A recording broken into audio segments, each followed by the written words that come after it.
C'est un extraterrestre, c'est ce que l'on dit de lui depuis depuis son titre de champion olympique. Et face à lui, ce soir, il y aura Stanislav Doniet, le russe. Qui a été très fort il y a 4 ans au championnat du monde en petit bassin. C'est lui qui a la meilleure performance, enfin qui a le record des championnats. Le Norvégien Solli, l'Américain Matt Grivers, champion olympique et champion du monde du 100 mètres d'eau en grand bassin.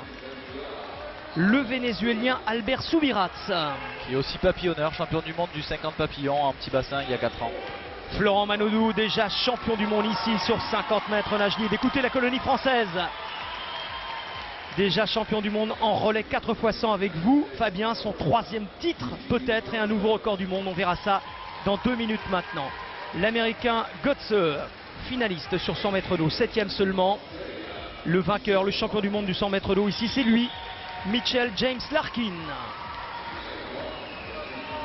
Et pour terminer, le Britannique Chris Walker Eborn.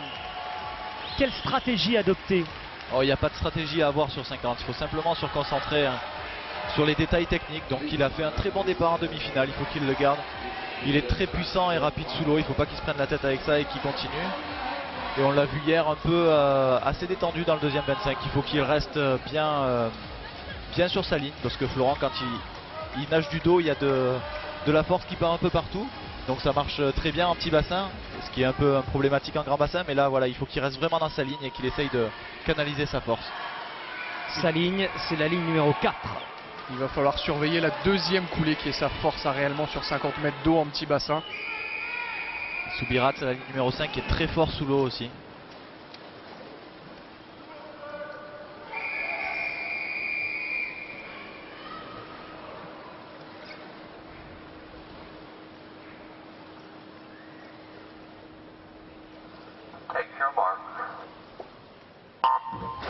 Très bon départ de Flo. Il sort déjà en tête, c'est incroyable alors qu'il ne fait jamais de coulée en dos. Il est bien en ligne, il est bien le virage qui va être très important. Florent Manodou qui va virer en tête. La deuxième coulée. Bon, je crois qu'il est déjà champion du monde. Il a une demi-longueur d'avance, c'est impressionnant effectivement. Le record Florent Manodou qui va le record du monde. Florent Manodou qui va toucher en 22. C'est incroyable. Incroyable, le record du monde était de 22,61. Il appartenait à l'Américain Peter Marshall. C'est-à-dire qu'il atomise le record du monde de 4 dixièmes. Et Camille Lacour qui est à côté de nous est sous le choc. C'est impressionnant, même lui est étonné par ce temps. Il est intouchable sous l'eau, c'est une fusée. Et 22, c'est waouh.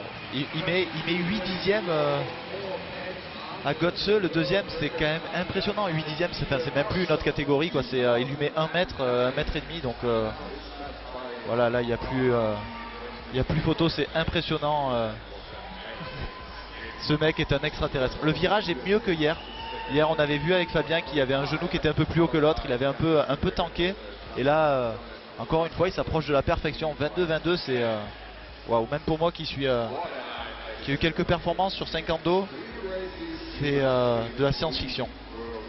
Ça veut dire que même pour vous, aujourd'hui, il est intouchable sur 50 d'eau? En petit bassin, c'est certain que voilà, il m'aurait mis 8 dixièmes. C'est voilà, la place sur le podium est à peu près ouverte, mais derrière, c'est enfin devant, je veux dire, c'est intouchable. Florent Manodou est un extraterrestre de la natation. Et 3e médaille d'or pour Florent Manodou et 2e record du monde. Voilà, Florent qui va pas s'arrêter à la zone mixte puisqu'il a le 100 crawl après derrière. Je pense que ses adversaires doivent un peu stresser sur le 100 crawl pour demain. C'est dans moins de 20 minutes maintenant pour lui. La prochaine course, Götze 2e, Doniet 3e. On les avait un peu oubliés tellement on était obnubilé par la course de Florent Manodou.